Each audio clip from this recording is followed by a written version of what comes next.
Arratsalde, muy buenas tardes, ¿cómo están? Bienvenidos y bienvenidas a esta segunda parte de Informativos Tele7. Hoy jueves 13 de abril queremos terminar esta esta semana un tanto raruna, con esa semana de Pascua todavía, con muchas instituciones, políticas de vacaciones, pero con mucha actualidad y ganas de compartir, como decimos siempre esta tarde, tanto en directo como nos pueden seguir también a través de nuestras redes sociales, por supuesto, donde daremos buena cuenta del programa de hoy, que viene completito y cargadito de temas. Algunos de los titulares de la jornada de hoy, por ejemplo, ayer les informamos de esa violación grupal a dos menores, a dos niñas en Logroño. Bueno, pues dos de los menores implicados, era en torno a 10-12 según la declaración de las pequeñas, bueno, pues ya han sido internados en régimen cerrado en esa, bueno, pues vamos a decir, investigación que sigue abierta. Hay que recordar que de esos 10-12 menores,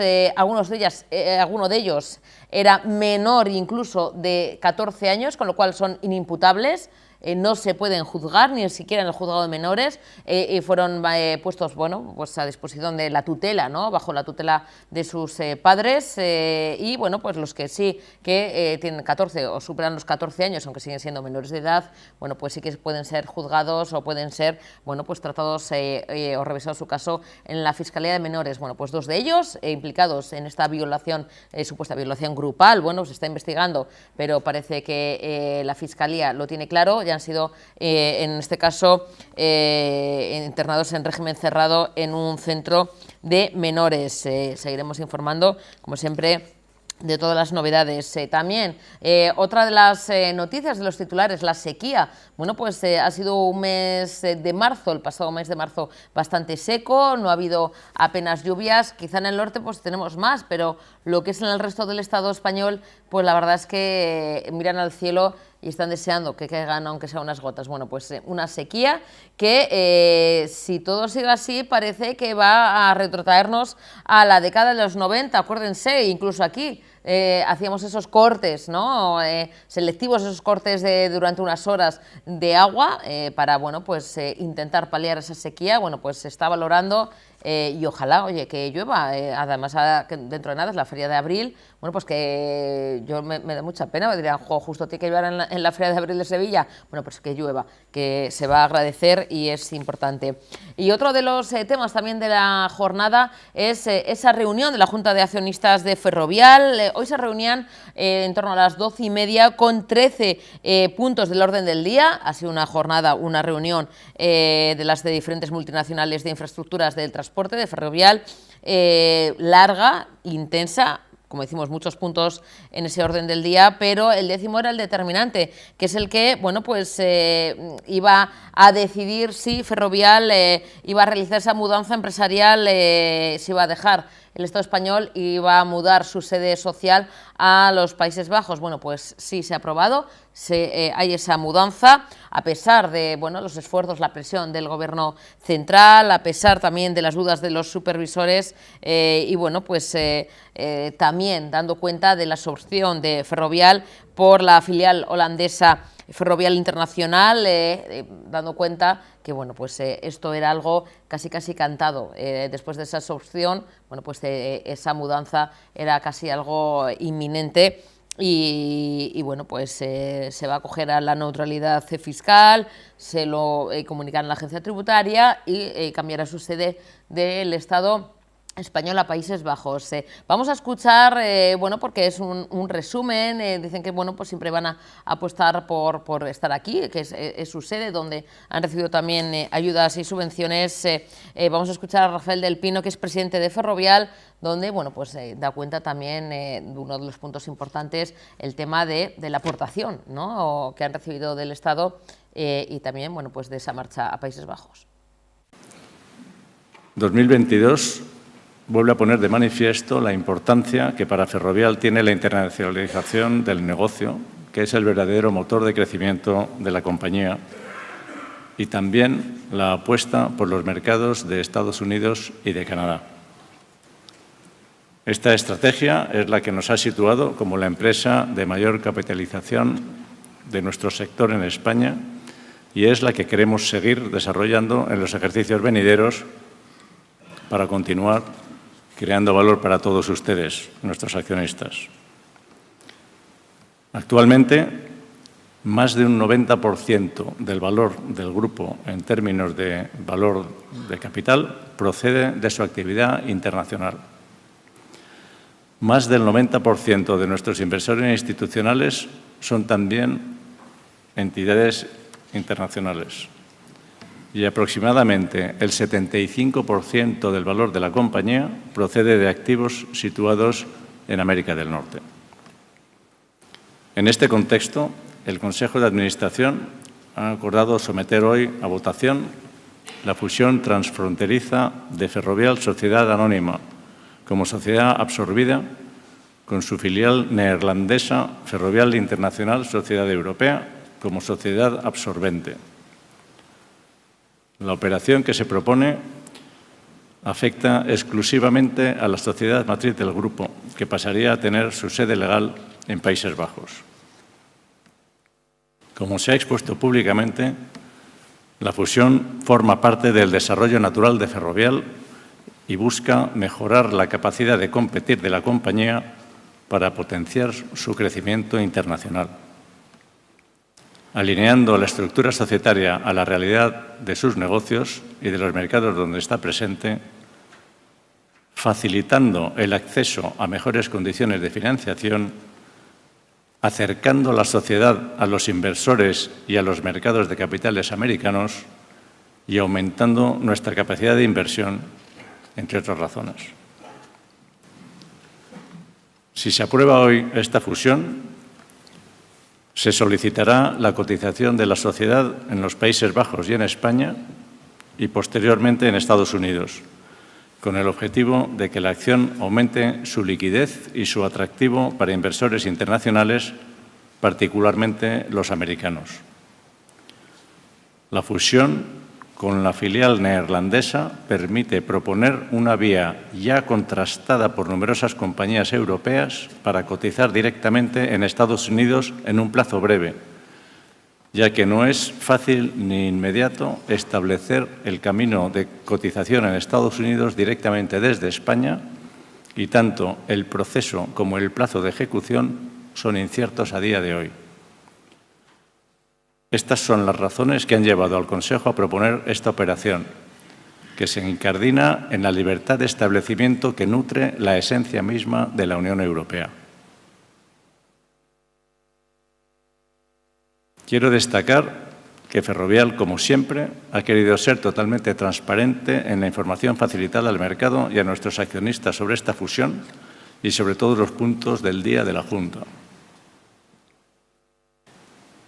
En cuanto a fiscalidad, debemos dejar muy claro que la reorganización societaria propuesta persigue objetivos económicos válidos, descritos en el proyecto de fusión y unos cuantos que he enumerado anteriormente. La operación no se hace por motivos fiscales, ya que es neutra para la compañía a estos efectos. Los impuestos que pagará Ferrovial después de la operación serán similares a los que está pagando antes de realizarla. Como muestra la jurisprudencia de los tribunales españoles y comunitarios, la existencia de motivos económicos válidos y el hecho de que no persigamos ninguna ventaja fiscal permiten que la operación pueda acogerse al régimen de neutralidad fiscal de las fusiones. En cuanto a la permanencia en España, debe quedar también claro que la reorganización societaria no afectará a la continuidad operativa de Ferrovial en nuestro país. Ferrovial no se va de España. Ferrovial mantendrá la actividad, el empleo, los proyectos, el plan de inversiones y la cotización en las bolsas españolas. España ha sido siempre nuestro país y no renunciamos a ello. Asimismo, Ferrovial continuará contribuyendo fiscalmente en España como lo ha hecho desde su fundación hasta ahora. En el ejercicio 2022, esta contribución fue de 282 millones de euros. Hay también un efecto relevante de arrastre de nuestros proyectos internacionales sobre empresas españolas, muchas de ellas pequeñas y medianas. En los últimos años, Más de 1000 proveedores españoles de Ferrovial han trabajado fuera de nuestras fronteras gracias a nosotros. Y más de 50 ingenierías han recibido encargos de Ferrovial por importe superior a 500 millones de euros, estableciendo media docena de ellas base permanente en Estados Unidos gracias al primer contrato allí con Ferrovial. Bueno, y tenemos al otro lado a Óscar Soto. Óscar, buenas tardes, bienvenido, un placer. Hola, buenas tardes, Susana, encantado. Bueno, Óscar, tercera novela, Rojo Veneciano, esta tercera, última aventura que nos presentas, un recorrido por la Europa del siglo XVII, pero sobre todo un buen lienzo de lo que supone ser mujer en esa época y además intentando cumplir un sueño, que es ser artista. Fíjate, algo tan sencillo, entre comillas, que ahora también cuesta hacer cualquier cosa, pero más si cabe en esa época y sobre todo, como decimos, con la condición de mujer. El personaje de Juana es una idealista, es una mujer que quiere dedicarse a lo que le gusta, que es pintar, pero en una sociedad en la que está mal visto y que incluso, Óscar, no solamente en el tema del arte, de la pintura, sino incluso en el tema de la literatura, tenían que utilizar seudónimos para poder escribir, ¿no? Mujeres de esa época, de ese siglo, de esa Edad Media, vamos. Sí, bueno, hablamos de un momento en el que incluso el artista masculino, estaba considerado mal porque trabajaba con las manos. Entonces, los nobles, la nobleza, la élite y tal, lo consideraba como un poco más que un artesano. Entonces, lo que tú decías, imagínate si un hombre lo tenía difícil, pues imagínate una mujer, las complicaciones eran múltiples, no mucho mayores. Óscar, ¿cómo surge la idea de esta tercera aventura, de esta tercera novela, retratando precisamente el ambiente, ¿no?, de ese siglo XVII, esa evolución, ¿no?, del papel de la mujer en el mundo de la cultura, del arte? ¿Cómo surge un poquito esa idea? Porque retratas además y recorres, o nos hace recorrer diferentes escenarios. Hablaremos de los también personajes, pero ¿cómo empiezas a dibujar, nunca mejor dicho, el personaje de Juana y la historia de esta novela, que es una novela de ficción, pero realmente es un recorrido por una historia, pues bueno, pues no tan reciente, pero casi reciente, una historia que podemos conocer? Pues mira, surge gracias a mis estudios de historia del arte y a través de una pregunta. Todas las novelas, todas las historias surgen pues, de una visión, de una imagen que de repente que te asalta o de una frase. En este caso fue una pregunta y fue que me pregunté qué habría pasado si las mujeres hubiesen tenido acceso a la educación, a la formación como artistas, ¿no? ¿Cuántos Velázquez nos hemos perdido por no dejar que las mujeres tuviesen acceso a la formación? Y ahí es como surge, ¿no? A partir de ahí empecé a tirar un poco del hilo. Me planteo si quiero novelar la vida de una pintora ya existente o alguien real o quiero contar algo desde cero y bueno, pues me apetecía un poco crear el personaje desde el principio y sí que es cierto que la estructura de vida, tanto de ella como de otras que fueron reales, es muy similar, ¿no? Porque al final para tener acceso al mundo de la pintura, aunque fuera de modo amateur, aunque fuera un poco de modo muy tangencial, tenían que ser familia como mínimo de algún artista, ¿no? De algún taller en el que el maestro fuese o bien su padre o su hermano o incluso su marido, ¿no? Era la única manera que tenían de tener un pincel en las manos, ya de por sí les miraban mal, pero que al menos hacerlo en casa, ¿no? No estaba de tal manera como colaborar con el trabajo de la familia, ¿no? Pintas un fresco completo de no solamente esa época, ¿no? y de ese trabajo o ese esfuerzo, ¿no? o esa necesidad de mostrar, de sacar, de expresar artísticamente por parte de las mujeres con los impedimentos que tenían, sino que hay más temas, Óscar, además diferentes escenarios con todo lo que conlleva, porque también el tema del lenguaje, todo lo has tenido que trabajar y medir al milímetro, porque claro, no es lo mismo el lenguaje que podemos utilizar ahora, o me da igual el siglo pasado, que en el siglo XVII. Es decir, incluso el tema del lenguaje, escenarios, recreación, ambiente, te has tenido que documentar muy mucho, Óscar, para poder retrotraernos y llevarnos a esa Europa de 1600, ¿no? Sí, bueno, está claro que cuando quieres contar una historia de un siglo en el que tú no has vivido, partimos de la desventaja de que no sabíamos realmente cómo era, ¿no? Pero sí que es verdad que la documentación tiene que ser lo más fiel posible a la realidad para contar. Yo siempre digo que tienes que saber incluso cosas que no vas a contar Tienes que saber pequeños detalles de la vida en aquella época que no vas a contar porque la novela no lo requiere o la historia no lo requiere, pero tienes que tenerlo, tienes que recrear el mundo de aquella época de la mejor manera. En cuanto al lenguaje que comentabas, pues bueno, sí es cierto que utilizo expresiones que se utilizaban en tratamientos como el de maese, que era más o menos la traducción de maestro, etcétera, etcétera, pero sí que es verdad que no es una novela difícil de leer, o he intentado que no sea difícil de leer porque entiendo que esos giros hay que explicarlos y tenemos que explicar de dónde viene, pero claro, el lenguaje obviamente, como tú dices, ha cambiado. Afortunadamente el lenguaje evoluciona y al final se trata de contar una historia de la forma más directa o más precisa para alguien que vive en el siglo XXI, ¿no?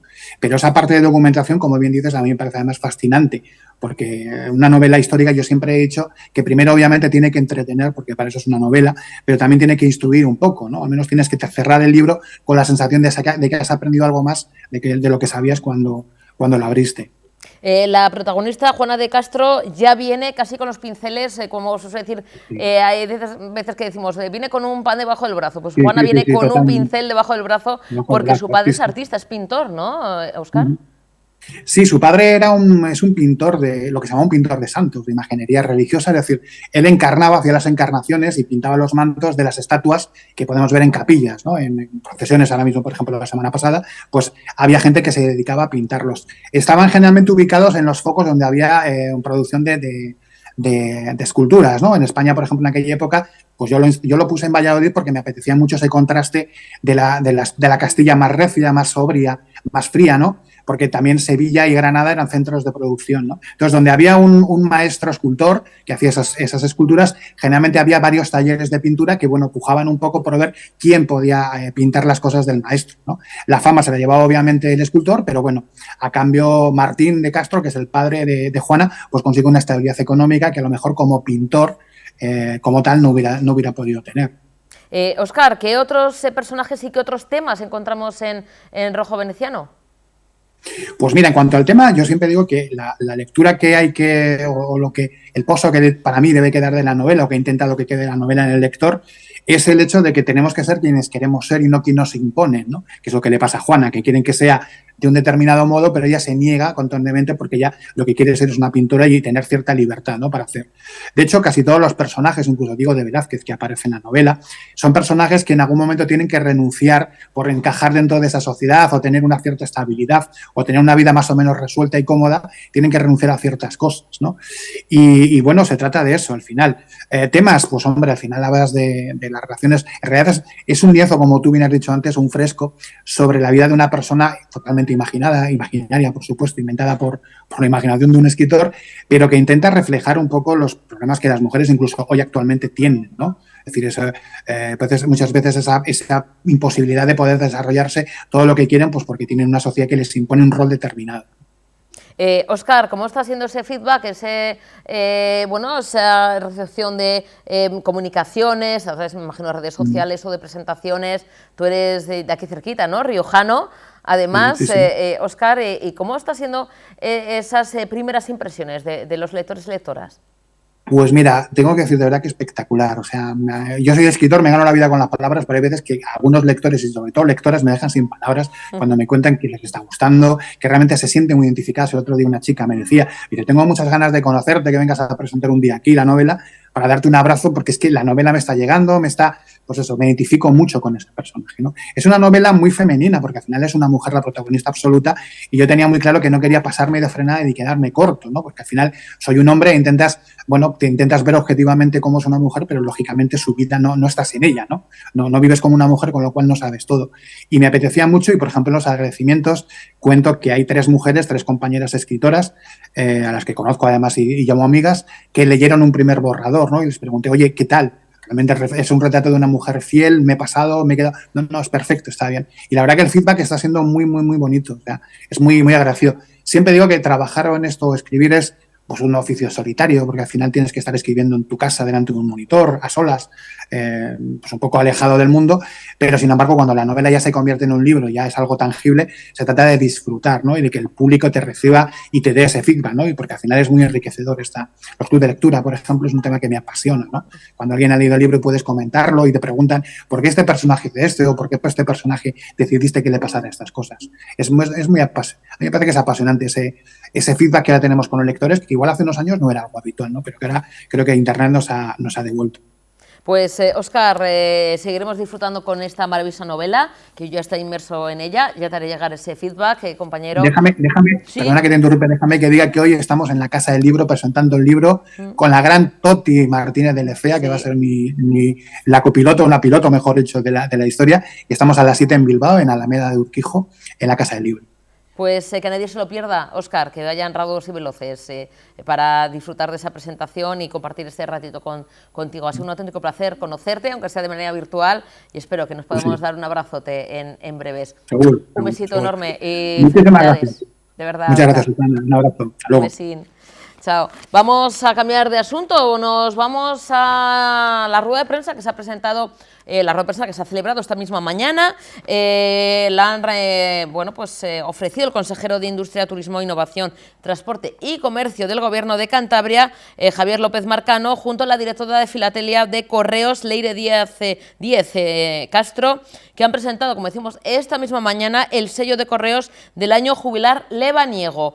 Un sello bien bonito que conmemora ese año jubilar lebaniego que, bueno, pues aúna esos este año 2023 y hasta el próximo año 2024. Sin duda un año importante, una buena manera de conmemorar esta efeméride, pues es sacar ese sello de Correos. Como decimos esta misma mañana, rueda de prensa a cargo de la directora de Filatelia de Correos, Leire Díaz Castro, junto con el consejero de Industria, Turismo y Comercio del Gobierno de Cantabria, pues han atendido a los medios de comunicación y han presentado este sello que, como decimos, oye, enhorabuena, bien bonito, para conmemorar un año importante que va a traer muchas satisfacciones y sobre todo mucho turismo a la vecina comunidad autónoma cántabra. Vamos a escuchar sus palabras. Correos, como ya hiciera en el año 17, repite colaboración, repite sello para este año jubilar, un sello que, como podéis ver, queríamos que reflejara un poco lo que viene a ser la comarca a la que se van a dirigir los peregrinos y peregrinas, los habitantes, los visitantes que visiten esta zona en esta ocasión. Es un orgullo poder estar hoy aquí presentando este sello que formará parte de la historia filatélica de nuestro país. Es la historia de las historias y la historia del año jubilar es una historia importante para Cantabria, pero cada vez más importante para el mundo, porque cada vez son más los peregrinos y peregrinas que se unen a hacer este camino y por tanto, como no podía ser de otra manera, Correos estará presente mostrando la belleza de lo que supone este camino, además que con este sello que hoy presentamos con otras iniciativas filatélicas, habrá una también de Cicera, habrá más iniciativas con un matasellos de primer día que será efectivo el lunes 17, que es cuando se emite este sello, y un matasellos que durará todo el tiempo que dure el camino lebaniego, que quedará ya permanente, que quedará siempre presente para recordar este año jubilar. Por lo tanto, orgullosos de estar hoy aquí, orgullosos de colaborar con el Gobierno de Cantabria, orgullosos de poder participar en una de las iniciativas turísticas más importantes de Cantabria, pero también para todos nosotros. Así que muchas gracias por contar con nosotros y espero que el sello guste a todos los que formen parte de este camino. Muchas gracias. Agradecidos por el hecho en sí, pero más si cabe por la predisposición que siempre se muestra a colaborar con nosotros. Es una obviedad que el sello es el resultado de esa óptima predisposición, que nos sirve además para recordar otras oportunidades en las que habéis sido sumamente generosos. Por ejemplo, el Correos Market, el servicio puesto en marcha de atención a los peregrinos, que es la innovación puesta al servicio de los peregrinos y que es un rasgo distintivo de Correos de muchísima calidad y de muchísima capacidad de penetración, la sostenibilidad y la innovación. Como sabéis, y dicho muy en síntesis, ese servicio consiste en que los peregrinos pueden dejar sus mochilas en un punto de inicio y las pueden recoger en una estación término que ellos dispongan, y es un servicio absolutamente novedoso y absolutamente innovador y sostenible. Sabemos que es una puerta abierta, a la cooperación. Los canales de la promoción, turismo es promoción, turismo es publicidad, básicamente, son muy numerosos, pero algunos tienen una capacidad de llegada muy relevante. Correos es el caso, es una herramienta muy proactiva, muy alada. Es como si suscribiéramos un pacto alado, como si escribiéramos un libro alado, que en esa primera tirada creo que va a tener 125.000 unidades, pero que nada obsta que haya más tiradas sucesivas. O sea que estamos muy encantados.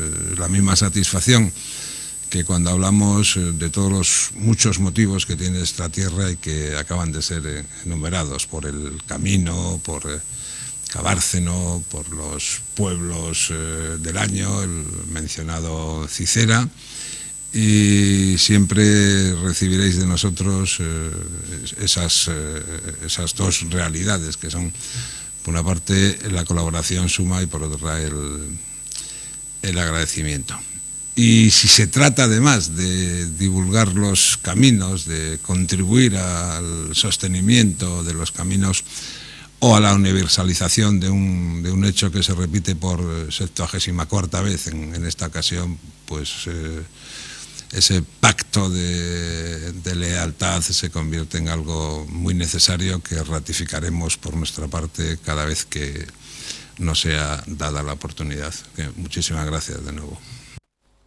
Bueno, y tenemos al otro lado para esclarecer el tema de las herencias, porque cada vez más hay miles y miles de personas, ¿no? de herederos, herederas, que renuncian a esa herencia por X cuestiones, la mayoría económicas, pero es una realidad que se está dando sobre todo en los últimos meses o en los últimos años. Para aclarar todo esto, el tema de las renuncias de herencias y sobre todo ahondar en cuestiones como, bueno, pues qué conlleva el aceptar una herencia, qué supone, qué hacer, el tema de los testamentos y demás, tenemos a un experto, él es Abel Marín, abogado y socio del despacho Marín y Mateo Abogados y autor del libro Protege tu herencia. Abel, buenas tardes, bienvenido. Hola, buenas tardes, encantado de estar con vosotros. Abel, un auténtico placer, gracias por tener este ratito con nosotros y con nosotras. Y es que Abel, bueno, pues las deudas, la situación económica, el tema de los impuestos, la tributación,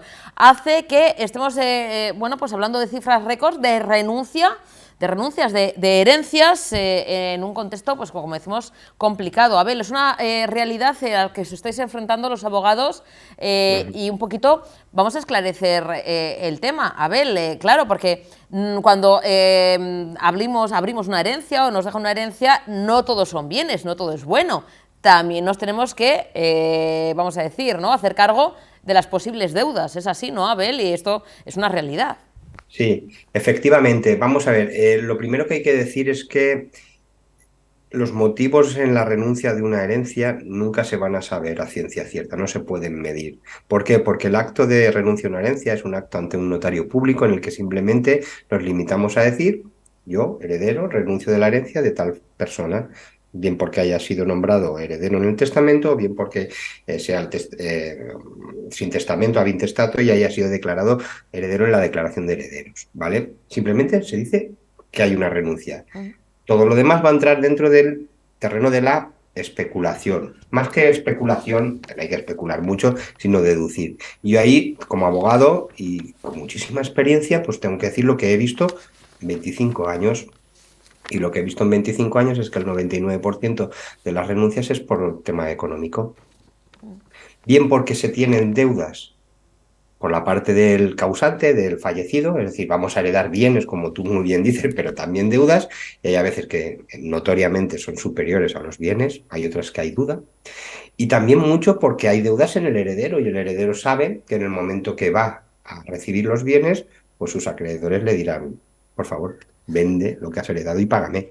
Y estos dos factores económicos, siempre por deudas, para mí, en mi opinión, representan el 90 y largos por ciento de las renuncias. No todas, pero sí muchas de ellas. Abel, para un poquito, y perdona mi desconocimiento, la pregunta, porque bueno, pues afortunadamente tengo mis seres queridos todavía en vida, pero bueno, pues es ley de vida también, como decimos, ¿no? El paso del tiempo, habrá que en algún momento vernos en esta situación, Abel. Y yo te quiero preguntar, en el tema, por ejemplo, de las herencias, ¿no? De el renunciar, no renunciar, ¿esto cuándo se hace? Porque claro, tenemos que hacerlo antes de que se abra el testamento, pensando si vamos a tener más deudas o no, más bienes. Se puede hacer una vez ya leído el testamento y viendo que tenemos, pues eso, deudas que pagar del finado, del fallecido o fallecida. ¿Cuándo es un poquito, cómo es el proceso? Abel, yo te pregunto con total desconocimiento. Claro, dice, bueno, es muy fácil renunciar, claro, cuando se ve que hay más deuda que, vamos a decir, que lo que recibimos. ¿O se tiene que hacer antes, sin saber a ciencia cierta? ¿Cómo es el proceso?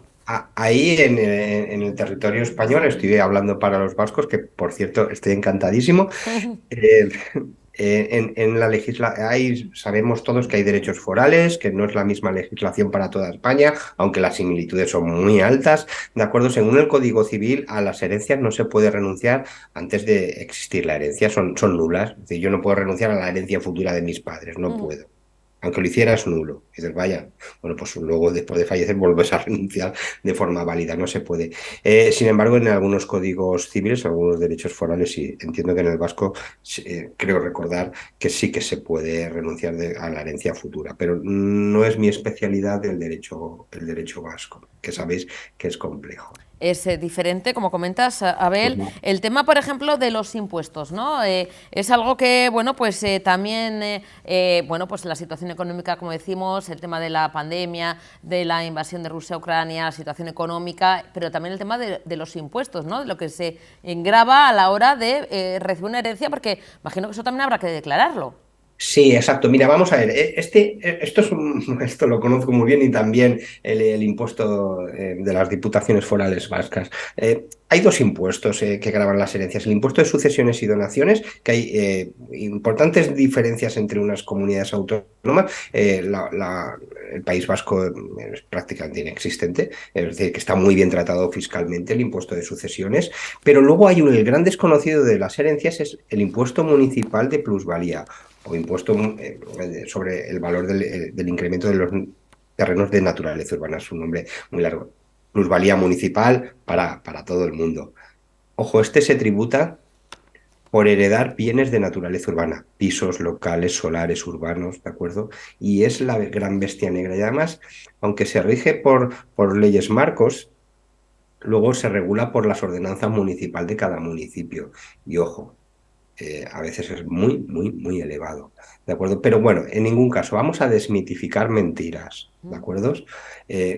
Los impuestos no son nunca,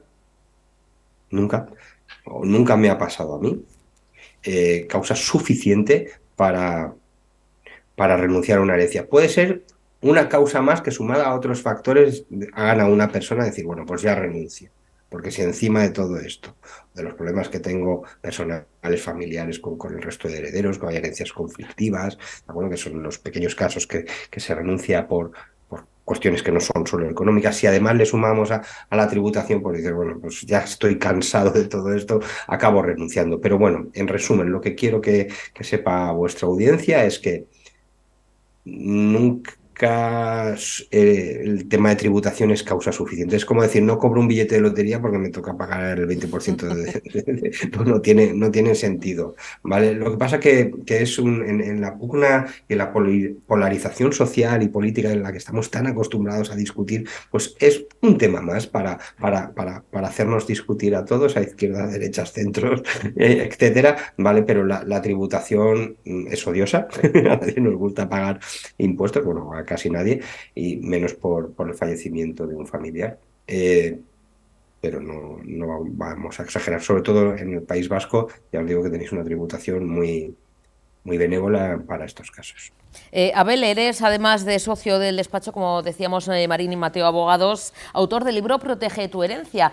Esto de proteger nuestra herencia, ahora mismo nos puede sonar, sobre todo, a gente como tú y como yo, que somos jóvenes, nos puede sonar un poco Gracias. raro, extraño decir, bueno, o sea, queda tiempo, ¿cómo voy a hacer eso yo ahora, en este momento? Lo importante es, bueno, pues oye, anticiparse, ser previsores y previsoras, pero también hay claves, me imagino, que llegado el momento que uno decidimos, oye, hacer un testamento, proteger nuestros bienes, hay maneras y maneras de hacerlo. Alguna de las claves, porque, Abel, esto daría para otra entrevista larga y yo te invito a que hablemos en más ocasiones, pero alguna de las claves para proteger nuestra herencia, Abel. Lo esencial es hacer testamento. Casi en todos los casos, hay casos especiales, ¿vale? Pero en casi todos los casos, tener testamento soluciona el 90% de los problemas. Tener cualquier testamento, bueno, no, hay testamentos formulados de forma incorrecta a la voluntad de lo que tú querías y cuando falleces, pues se lía gorda, ¿no? En la familia generas problemas. Pero el tener testamento es simplemente para indicar quién quieres que sea tu heredero. Mira, en el Código Civil, cuando uno está casado, enormemente, esto es la creencia popular, cuando uno está casado, cuando aún no tienes hijos, si falleces, piensas que tu heredero o heredera es tu esposo o tu mujer, tu cónyuge. Esto no es así. Dices, ¿cómo que no es así? No, no es así. ¿Y no es así desde cuándo? Desde nunca es así. Y dices, entonces, una pareja joven, 30 años, 35, no tienen aún hijos, fallecen en un accidente de tráfico y heredan los padres, los suegros. Claro, se lían unas ahí. Oiga, que hacer un testamento son 60 euros, 70. Donde se especifique, Abel, que bueno, en caso de fallecimiento, sea la esposa o el esposo el que reciba esa herencia, ¿no? Sí, exacto, si es lo que quieres. A lo mejor no quieres,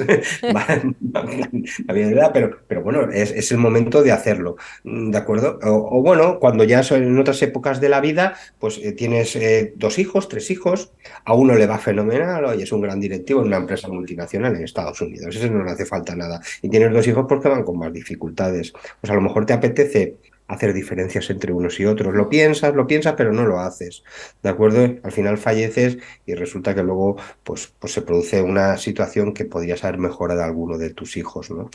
Puedes tener un niño pues, con síndrome de Down o cualquier otra discapacidad o obstáculo. Hay 1000 cosas, ¿no? En la vida creo que hay que hacer tantos testamentos como la vida nos vaya cambiando. No tienes la misma situación con 30 años recién casado o en pareja, de hecho, y que a los 45, a los 50 o a los 80, ¿no? Porque a los 80 a lo mejor ya has enviudado y te has llevado algunos chascos con alguno de tus hijos, ¿no?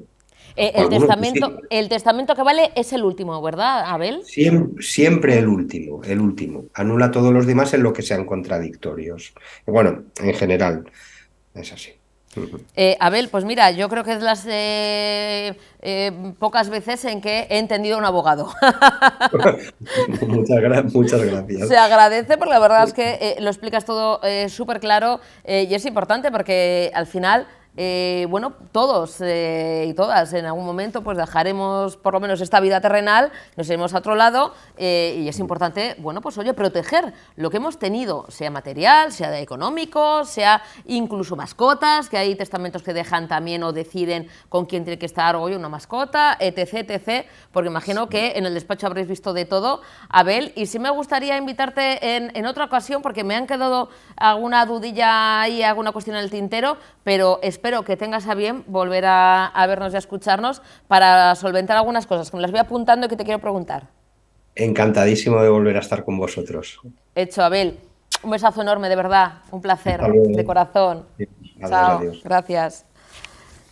Bueno, pues solventando estas dudas con Abel Marín, uno de los socios del despacho Marín y Mateo Abogados, nos vamos a Iturribide, el Ayuntamiento de Bilbao, que va a invertir más de 1 millón de euros en el proyecto de mejora integral de la conocidísima, importante calle Iturribide, en el corazón de la capital vizcaína. El proyecto prevé un ámbito de actuación de más de 3.000 metros cuadrados de superficie que se prolongará desde el cruce de las calles Iturribide y Aurrecoechea hasta el Casco Viejo. Estos trabajos, que saldrán a licitación ya nada, en unas semanitas, tiene un presupuesto superior al 1.300.000 euros y un plazo de ejecución de 6 meses.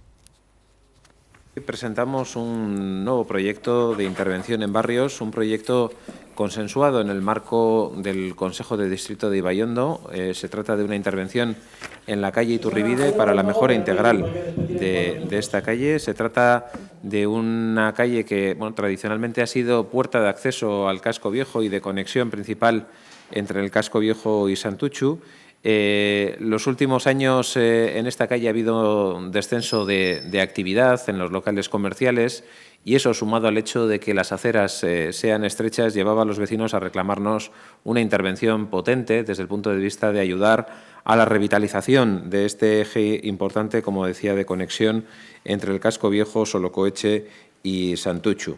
Desde el punto de vista de la intervención planteada, el Ayuntamiento presentó al Consejo de Distrito diferentes alternativas, desde intervenciones, vamos a decir, más someras, en las que se hacía una mejora del alumbrado manteniendo la estructura de la calle, pasando por intervenciones intermedias en las que se eliminaba una de las bandas de aparcamiento para ensanchar las aceras existentes en ambos lados de la calle, a una tercera alternativa, que es la alternativa que finalmente los vecinos y vecinas del distrito de Ibaiondo y los vecinos y vecinas de la calle Iturribide han elegido, que consiste en una intervención la más ambiciosa, vamos a decir, de cuantas se han puesto sobre la mesa. Consiste en la supresión de ambas bandas de estacionamiento en este tramo de la calle Iturribide, manteniendo una calzada de 3,5 metros de ancho, ampliando las aceras en ese espacio que se gana en la supresión de las bandas de aparcamiento. Adecuamos también la galería soterrada que discurre bajo la calle para todos los servicios que transitan por ella. Modificamos la red de pluviales y renovamos completamente todas las redes de este entorno. Nos permitirá, además, ganar tanto en vegetación a través de jardineras y la plantación de nuevos alcorques. Concretamente, habrá 5 alcorques en este entorno y 31 jardineras repartidas por todo este espacio, y nos permitirá no solamente mejorar el alumbrado bajándolo a pie de calle con nuevos báculos, sino que también nos permitirá urbanizar este entorno con la colocación de 26 bancos a lo largo de todo este ámbito de intervención, de los cuales 8 serán de hormigón, otros 8 de hormigón con recubrimiento de madera y 10 más de hormigón con recubrimiento y respaldo de madera. También se ubicará un aparcabicis en todo este entorno, de tal manera que, como digo, mejoremos toda la urbanización de la calle Iturribide y podamos de esa manera potenciar este eje tan importante de conexión entre barrios. El presupuesto previsto para esta intervención es de 1.322.711 euros. Saldrá los próximos días a licitación esta obra y, una vez que se adjudiquen los trabajos, se espera que el plazo de ejecución sea de 6 meses. En cuanto a las afecciones que pueda generar esta obra, intentaremos que durante las fases de obra se minimicen las molestias. En primer lugar, las parcelas de aparcamiento serán eliminadas teniendo que sacar previamente los vehículos de la calle. A continuación, se dividirá la vía en 4 zonas para realizar los trabajos de forma ordenada, permitiendo siempre el paso de vehículos y el acceso de las y los peatones a las tiendas y edificios del entorno. Y únicamente se prevé el cierre de la calle en el momento del asfaltado, realizando dicho trabajo en una sola noche al término de la obra, a fin de obstruir lo mínimo posible al tránsito de vehículos privados, así como a la línea A2 de Bilbobús, cuyo funcionamiento se prevé mantener durante la ejecución de estos trabajos.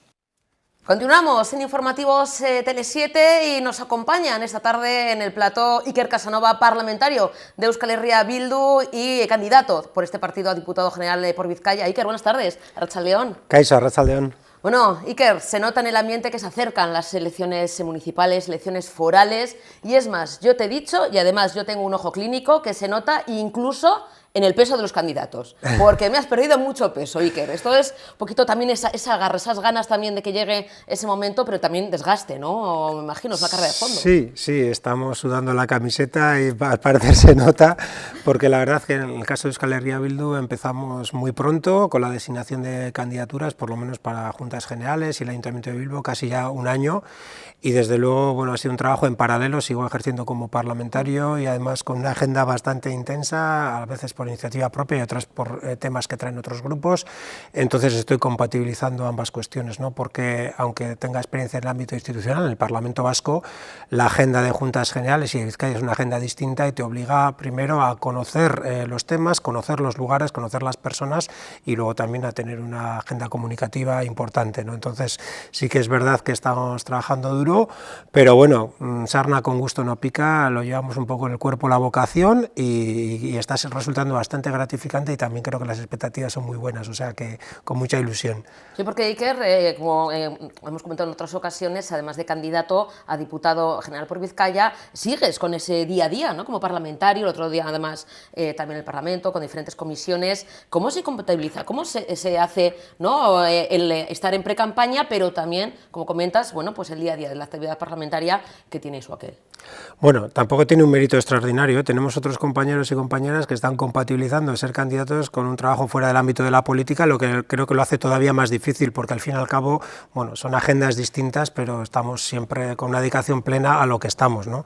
Y, por ejemplo, la compañera que es candidata en Bilbao, pues es profesora en la universidad, entonces mucho más difícil, ¿no? Entonces sí se compatibiliza, algunos temas son relativamente complementarios, hablamos de economía, hablamos a veces de temas incluso que atañen a Vizcaya o la margen izquierda, y en ese sentido creo que es más fácil compatibilizarlo con un trabajo institucional, es todo este ámbito de la pre-campaña, que con un trabajo fuera del ámbito político.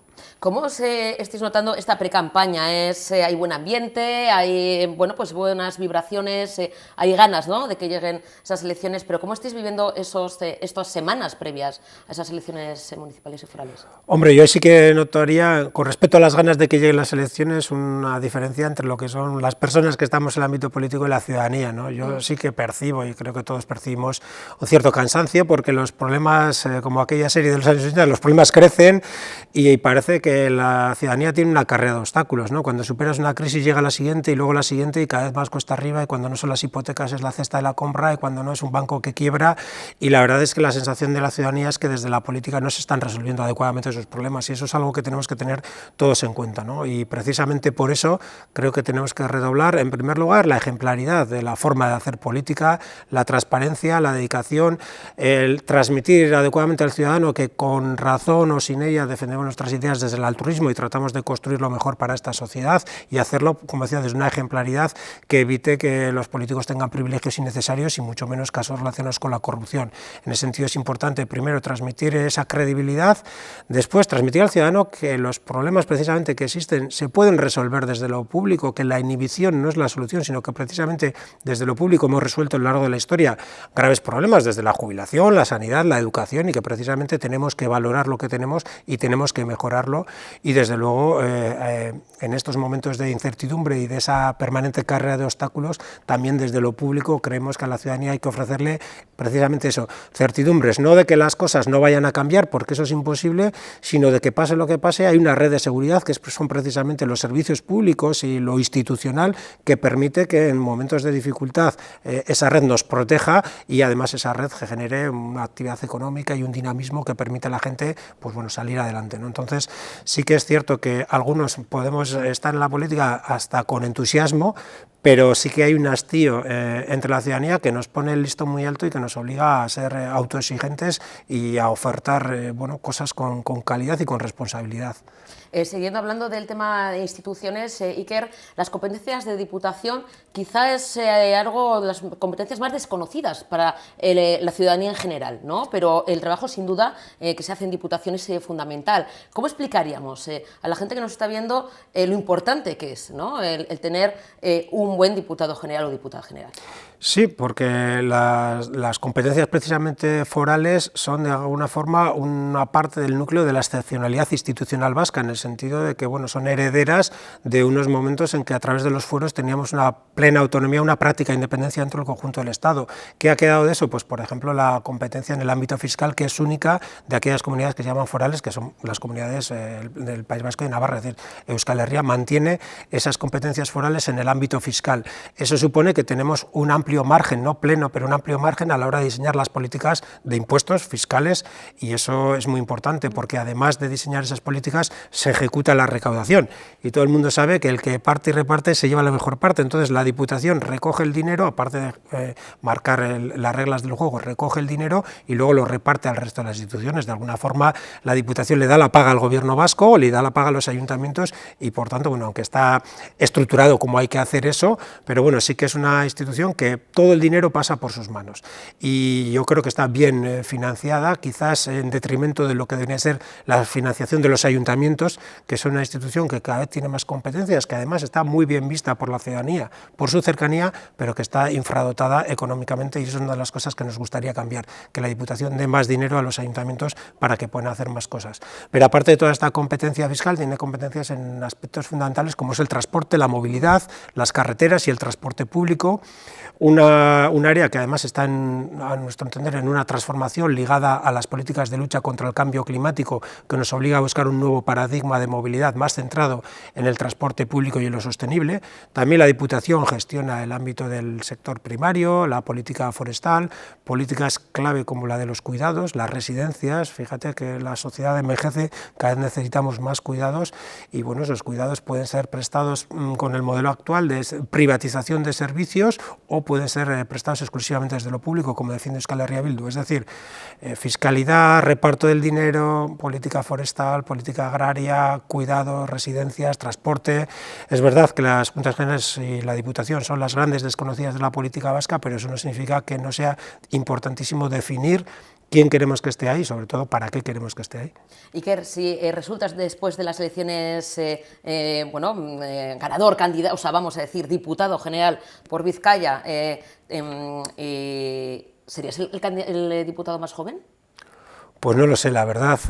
Bueno, yo, a pesar de mi aspecto, ya tengo 50 años, entonces tampoco tan joven no soy, pero desde luego no sí. Puede ser, porque realmente la política, pues en conjunto en la sociedad, la edad es cada vez mayor, y en la política a ciertos niveles, pues también, ¿no? Pero bueno, no sé, por ahí la andará. Por ahí, ¿eh? Bueno, oye, pues sería uno de los diputados más jóvenes que tendría Vizcaya. Una de las preocupaciones, precisamente, además que hemos comentado de muchas de ellas, ¿no? El tema del transporte y demás, es el tema de la sanidad, ¿no? La salud pública, el poder tener esa sanidad de calidad y esos servicios asistenciales de calidad. Iker, el tema de Osakidetza es un tema recurrente. Sí.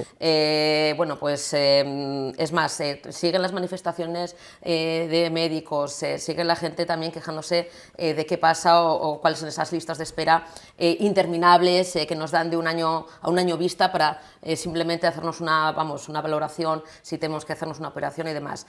Para Euskal Herria Bildu es una prioridad también, ¿no? Osakidetza, la salud. Bueno, desde luego que lo es, aunque no sea una competencia estrictamente foral. Nosotros entendemos que los problemas que está padeciendo Osakidetza son un reflejo de una forma de gestionar los servicios públicos, en este caso por parte del Gobierno vasco, pero por el mismo partido que está gestionando la Diputación, y con los mismos problemas y la misma falta de financiación, falta de apuesta por lo público y errores en la gestión, ¿no? Yo soy de Baracaldo, como sabes, de la margen izquierda. Bueno, aquí mucha gente pues emigró de otros pueblos, y siempre aquí hemos dicho, no sé si es leyenda urbana o realidad, mucha gente se vuelve al pueblo cuando se jubila, pero sigue censado aquí por Osakidetza, ¿verdad? O se va a vivir a Castro, pero sigue aquí por Osakidetza. Ha sido como una especie de icono de lo bien que funcionaban las cosas aquí, y un motivo de orgullo, ¿no? Yo no sé si era cierto o no esa leyenda urbana, pero desde luego que sí se comentaba, ¿no? Ese comentario estaba a la orden del día, y precisamente yo creo que Osakidetza ha pasado de ser uno de los motivos de orgullo colectivo de los ciudadanos y ciudadanas de este país a ser, según las encuestas, ni más ni menos que la segunda preocupación que aparece reflejada en esas mediciones del sentir ciudadano, ¿no? Yo creo que, como decía anteriormente, eso responde a un modelo de gestión.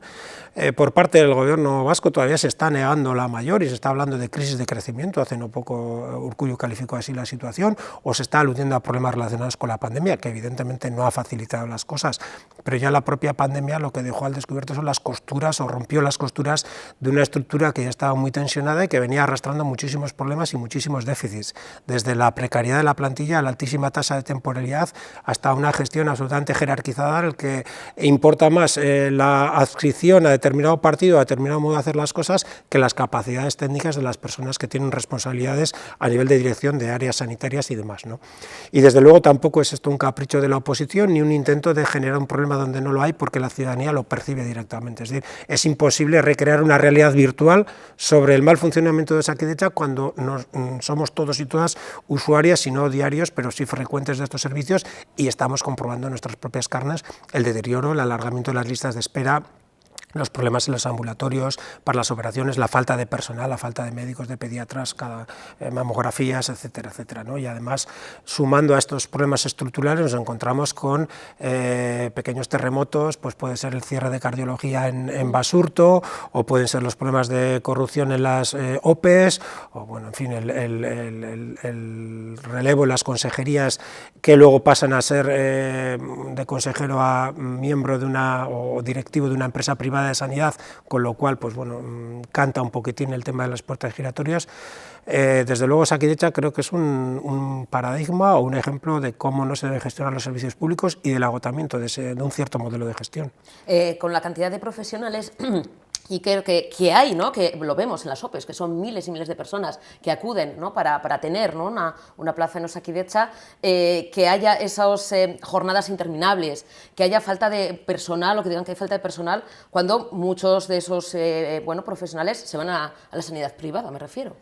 Sí, pero además, cuando hablamos, por ejemplo, de demografía, decimos, no hay nada más previsible que la demografía, porque si sabes cuánta gente tiene ahora 50 años, sabes cuánta gente tendrá 55 dentro de 5 años, ¿no? Y en el caso de Osakidetza sabemos que hay unas plantillas, primero, envejecidas, porque el sistema se fundó en los años 80 y, bueno, más o menos los gestores tienen perfectamente evaluado cuáles van a ser los grados o los ritmos de la jubilación, cuándo se va a ir jubilando los médicos, que van a jubilarse muchos ahora, y evidentemente eso no se puede subsanar de un día para otro. No es un problema exclusivo del País Vasco ni de Osakidetza, es un problema de planificación sanitaria en el conjunto del Estado, pero ahora nos encontramos con que en algunos ámbitos faltan profesionales porque no se les ha formado a tiempo, y en otros ámbitos, como decías, habiendo profesionales no se les da una estabilidad y no se consigue que puedan tener una plaza donde desarrollar su trayectoria profesional en mejores condiciones, ¿no? Entonces hay una mezcla de falta de previsión con una falta de apuesta por unos servicios públicos sólidos y consolidados, ¿no? Y el resultado es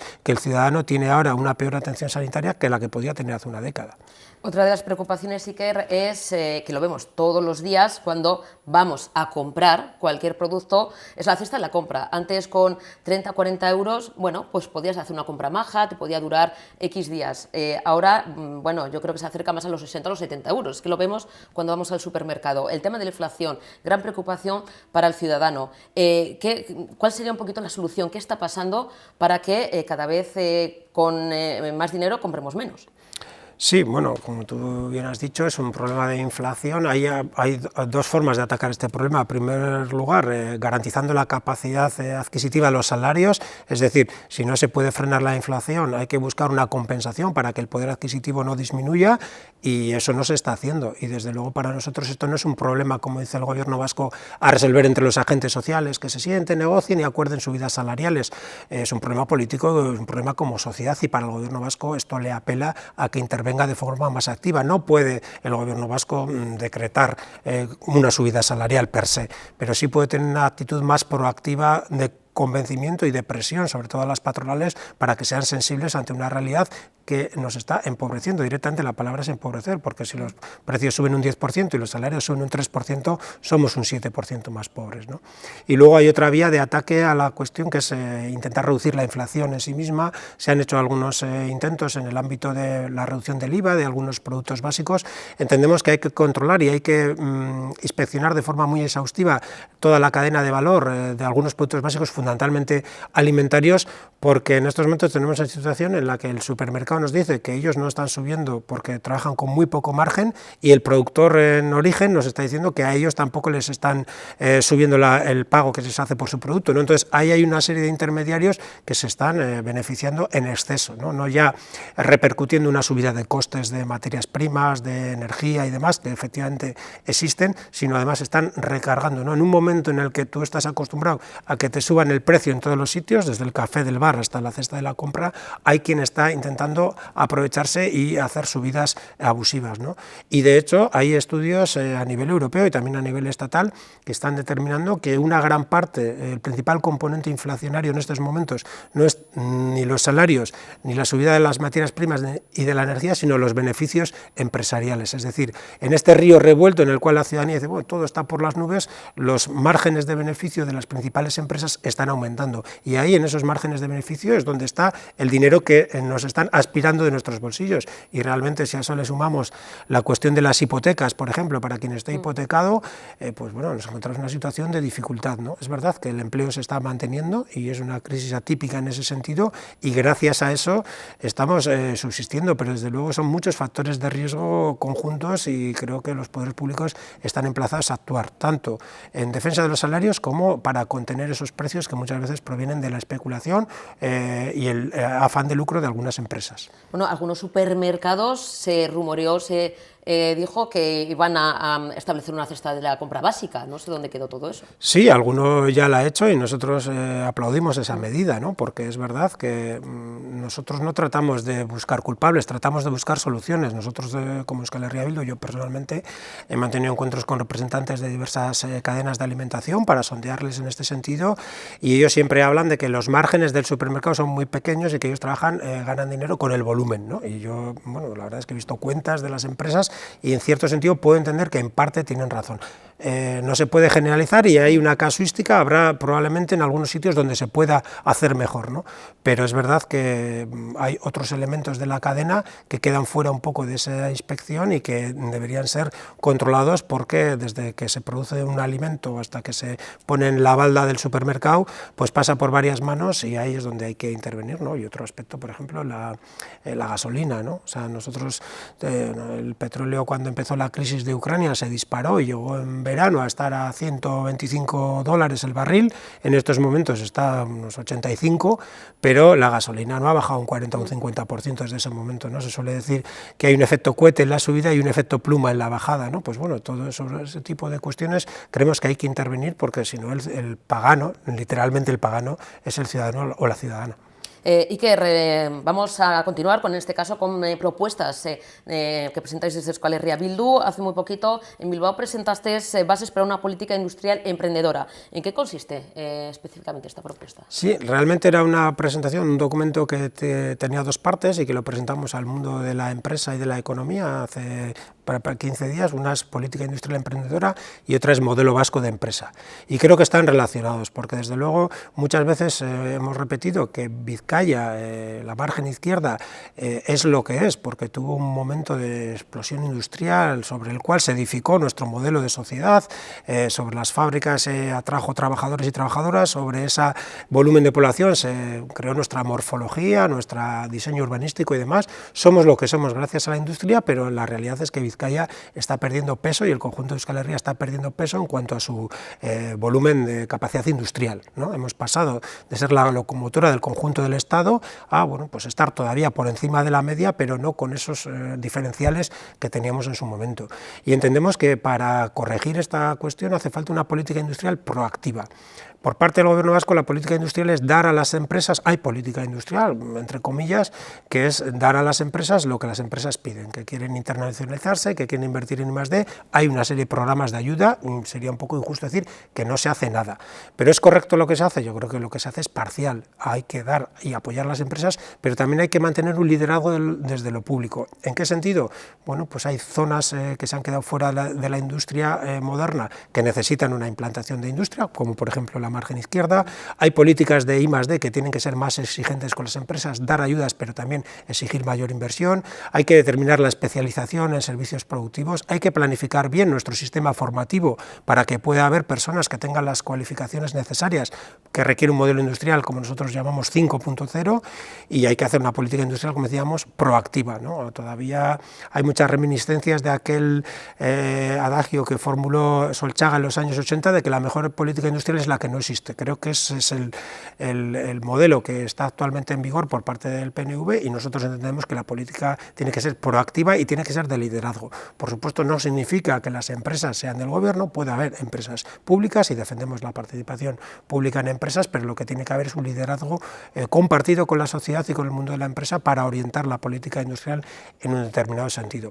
Y como complemento a ello también hablamos de modelo de empresa, es decir, vamos a apostar por la industria y por las empresas, pero vamos a tratar que eso beneficie al conjunto de la sociedad, beneficie a través de una política fiscal adecuada, es decir, vamos a ayudar a las empresas a que ganen dinero y generen empleo, pero vamos a recuperar vía fiscal parte de ese dinero y además vamos a hacer a los trabajadores y trabajadoras partícipes y protagonistas también de esos beneficios. No puede ser que solo se exija al trabajador o trabajadora aportar y luego cuando la empresa va bien no haya ningún tipo de retorno, ¿no? Por eso también hablamos de que en las empresas tiene que haber una reflexión sobre cómo se organizan internamente, sobre cómo se le puede dar más participación a los trabajadores y trabajadoras desde la gestión de la empresa, la información sobre la evolución de la empresa, pero también en la participación en el capital y en los beneficios, ¿no? Por tanto, esas dos son las bases de un modelo económico industrial renovado por el que apuesta Euskal Herria Bildu bajo el paraguas de Industria 5.0, una política industrial activa por parte del gobierno y una mayor participación de trabajadores y trabajadoras en la propiedad y gestión de las empresas. Iker, nos venimos a Ezkerraldea, precisamente presentasteis un documento, Ezkerraldea Gara, que bueno, se suma al plan estratégico Ezkerraldea 2030. A grandes rasgos, desde Euskal Herria Bildu, ¿qué propone este documento? Sí, lo que proponemos es una apuesta integral por la reactivación socioeconómica de la margen izquierda, una margen izquierda que, como hemos mencionado anteriormente y decimos una y otra vez, fue dentro de esa Euskal Herria y dentro de esa Vizcaya, que fueron los motores de la industrialización en el conjunto del Estado, Ezkerraldea fue el auténtico epicentro de ese desarrollo industrial. Y ahora nos encontramos con que ese modelo de industria tradicional ha desaparecido, pero a Ezkerraldea no se le ha otorgado un nuevo modelo. Y lo que pasa es que, bueno, cada mañana el puente Rontegui o las estaciones de metro son objeto de peregrinaje por parte de la gente de Ezkerraldea que tiene que ir a trabajar fuera de este eskualde. Y los que trabajamos o trabajan aquí se dedican fundamentalmente a los servicios para, bueno, atender a la propia población, pero no hay una capacidad productiva. La margen izquierda potente no es ni una sombra de lo que fue. Por tanto, ese plan estratégico lo que propone es, en primer lugar, habilitar unos espacios para la implantación de nueva industria, habilitar políticas para la atracción de esa industria con ventajas para quien quiera venir aquí, generar espacios formativos para responder y preparar a los trabajadores y trabajadoras para poder trabajar en esas industrias y, bueno, en definitiva, buscar la reconstrucción de un modelo industrial 5.0 que sería tecnológico, social y sostenible. Y además de eso, entendemos que ese proceso de industrialización de los años 50, 60 y 70, que tuvo indudables ventajas, también tuvo inconvenientes a la hora de configurar unos medios urbanos con una altísima densidad de población, con un cierto entorno de ciudades hostiles, ¿no? Porque hay pocas zonas verdes, porque hay mucha densidad de viviendas y, bueno, todo eso también hay que atender a los problemas sociales, a los problemas urbanísticos y, por tanto, el Plan Estratégico 2030 son 120 medidas que buscan la reconstrucción de una Ezkerraldea fuerte, de una Ezkerraldea líder en el ámbito de la organización del territorio, de la economía y de la atención a las personas. Y de las comunicaciones, ¿no? Porque claro, si va a ser el epicentro, ¿no? de la economía, también habrá que bueno, pues mejorar esa manera también de que la gente se transporte, ¿no? De un lugar a otro, sí, o venga aquí a Ezkerraldea. Nosotros en este proceso hemos acuñado una expresión que creo que ilustra muy bien lo que es el punto número 1 de nuestra política de comunicación, y es que en lugar de hacer que la gente se desplace a donde están sus puestos de trabajo, queremos que los puestos de trabajo se desplacen a donde está la gente. Yo creo que es una lógica elemental. Si aquí en la margen izquierda vivimos cientos de miles de personas y nos tenemos que mover, ¿cuál es la respuesta? Pues bueno, pues que las carreteras están como están, que cada mañana hay un atasco, ¿y cuál es la solución? Hacer un nuevo carril? Bueno, nosotros entendemos que hay espacios como la zona de Galindo, la zona de la Naval, la zona de Burceña, que está aquí bien cerquita, o Zorroza, que es prácticamente margen izquierda, donde se pueden asentar espacios para la industria avanzada, ¿no? De hecho, en la zona de Punta Zorroza, Burceña y Zorrozaurre proponemos la creación de un gran parque tecnológico, llamamos el Parque Tecnológico Ibaizabal, donde sería precisamente una vez uno de los epicentros de esa actividad económica. Y tenemos un trazado de Renfe que pasa por la puerta precisamente de todas estas áreas, que podía ser soterrado para evitar las afectaciones a la ciudadanía y además dar servicio a toda esta zona, ¿no? Por tanto, entendemos que la mejor política de comunicación es que la gente se tenga que desplazar lo menos posible. Y para el resto entendemos que hay que reforzar desde las frecuencias de metro y autobús, aumentar números de vagones, buscar la electrificación de los servicios, apostar también por la electrificación del transporte, buscar la bicicleta y la red de bicicletas como una alternativa para desplazamientos cortos, etcétera, etcétera, ¿no? Las comunicaciones son fundamentales en estos momentos. Iker, volviendo a esas elecciones municipales y forales, se han presentado, habéis presentado ya todas las candidaturas aquí en margen izquierda y también el equipo que te va a acompañar en la lista por Vizcaya. ¿Qué destacarías de este equipo humano? Bueno, empezando por el final, por la lista de Vizcaya, nosotros creemos que tenemos un equipo que estaría preparado para gobernar si la ciudadanía nos encomendara esa tarea. Gente con mucha experiencia en el ámbito institucional. Varias personas son exalcaldes de sus municipios. Ya sabes que las listas son complejas porque son 4 circunscripciones que agrupan escualdes en algunos casos muy heterogéneos, pero en todo caso hemos tratado de buscar ese equilibrio territorial, ese equilibrio formativo, porque hay que hacer frente a un amplio abanico de temas, y esa capacidad institucional de gestión, porque estamos preparados desde el papel que nos otorgue la ciudadanía, bien sea de gobierno, bien sea de oposición, para hacer con la máxima capacitación posible ese trabajo, ¿no? Y en la margen izquierda un poco repetimos esta propuesta, ¿no? Entendemos que la ciudadanía de la margen izquierda tiene una especial conexión con la propuesta política que hace Euskal Herria Bildu, porque tiene una especial necesidad de ese tipo de políticas, ¿no? Hablábamos antes de una apuesta integral por la reestructuración de todo el eskualde y por la apuesta por el relanzamiento social y económico, pero también otro tipo de políticas sociales en una zona que tiene graves problemas, pues, de paro, de exclusión, de envejecimiento de la población. Bueno, pues precisamente Euskal Herria Bildu hace hincapié en responder desde lo público a todo ello, ¿no? Y por eso entendemos que, bueno, puede haber, queremos fortalecer esa conexión de la ciudadanía con nuestro proyecto político, y para eso también hemos presentado aquí equipos que aunan juventud y capacidad para, bueno, ser gestores y responder a la encomienda que la ciudadanía les haga, ¿no? Yo creo que apostamos por esta zona con mucha ilusión y creemos que va a ser uno de los ámbitos en los que Euskal Herria Bildu más fortalecida salga en las próximas elecciones. Elecciones que, por cierto, en las encuestas ya avanzan, anuncian una mejora de los resultados de H. Bildu. ¿Qué sensaciones os da? ¿Con qué objetivos? ¿Cómo tenéis un poquito planeado, marcado esa hoja de ruta, teniendo en cuenta esa mejora de los resultados de elecciones anteriores? Sí, bueno, yo creo que siempre en este periodo, ¿no?, que hacíamos alusión al principio preelectoral, desde todos los partidos se proyecta ilusión y ese mensaje de vamos a ganar y demás.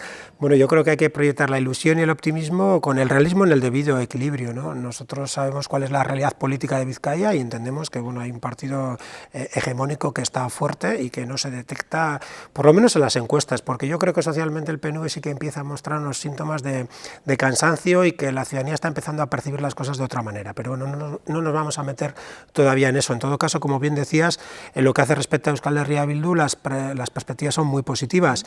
Primero, porque tenemos una trayectoria en las últimas elecciones en las que vamos creciendo elección tras elección. Segundo, porque tenemos una sensación de que la ciudadanía es más receptiva que en otras ocasiones a nuestras propuestas. Y finalmente, digamos, el elemento más objetivo que puede ser que las encuestas ya nos sitúan en unos resultados bastante buenos, ¿no? Con los resultados de H. Bildu y Vizcaya por encima del 20 y tantos % que pronostican esas encuestas y que creemos además que podemos mejorar, pues en otros sitios se está gobernando, ¿no? Aquí quizás sea más difícil, pero nuestra apuesta, nuestra definición de lo que es ganar para Euskal Herria Bildu en estas elecciones sería conseguir los mejores resultados que nunca hayamos conseguido en Vizcaya, y creemos que podemos hacerlo, ¿no? Ya las encuestas no lo pronostican, pero creo que vamos todavía increciendo y que podemos estar por encima de lo que esas encuestas auguran, ¿no? Iker, como decíamos al comienzo, no para la actividad parlamentaria y precisamente el otro día en el Parlamento sacasteis el tema del gasolino. ¿Qué pasa con nuestro mítico gasolino? Sí, bueno, ese es un tema que además me hizo mucha ilusión llevar al Parlamento porque yo, bueno, he crecido en una casa con vistas a la ría y con vistas al gasolino, ¿no? Que así dicho puede parecer una zona muy VIP, pero vistas a la ría en los años 80 era vistas a Altos Hornos, era una zona completamente degradada, ¿no? Pero bueno, el gasolino sí que forma parte de mi paisaje sentimental, pero creo que del conjunto de la ciudadanía de la margen izquierda, ¿no? Es algo más que un medio de comunicación. Y hablaba un poco de la infancia, y yo creo que todos de niños hemos montado el gasolino y hemos sentido una ilusión de ir en barco, esas vibraciones, esa experiencia sensorial, ¿no? Casi tan intensa, ¿no? La ría, ¿no?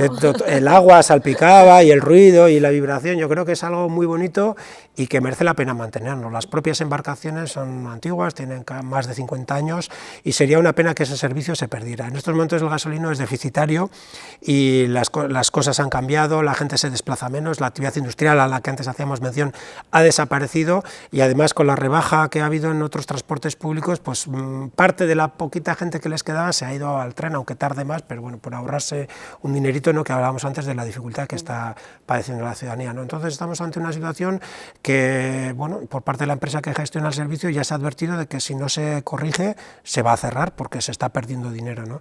Entonces nosotros llevamos al Parlamento una iniciativa para intentar ver cómo las instituciones podrían ayudar a que eso siga en marcha, no tanto dando dinero a fondo perdido, sino, bueno, contratando el servicio para otro tipo de actividades que ya se están haciendo, ¿no? Como viajes turísticos por la ría, con estudiantes o con turistas, para divulgar precisamente pues todo ese pasado de esplendor, ¿no? Que desgraciadamente hoy está un poquitín a la baja, pero que, bueno, conserva mucha historia y muchos sitios dignos de verse, ¿no? Entonces hicimos una propuesta que los partidos que sustentan al gobierno acordaron, finalmente llegamos a una transacción en la cual se pide a la empresa que presente un plan de viabilidad y que las instituciones se comprometen a estudiar ese plan y en la medida de lo posible a aportar soluciones, ¿no? Por tanto, yo creo que se ha abierto una puerta a la esperanza y ese gasolino que ya algunos medios de comunicación a principios de años decían que se despide para siempre, pues quizás se le pueda dar un nuevo aliento y siga cruzando la ría, ¿no? Siga haciendo disfrutar, ¿no? a Pues grandes sí. y pequeños con ese trayecto, como decimos, que bueno, es todo un clásico, es un icono, ¿no? La verdad de es que sí, justo cuando presentamos la iniciativa hice un recorrido en el gasolino, que hacía tiempo que no lo hacía,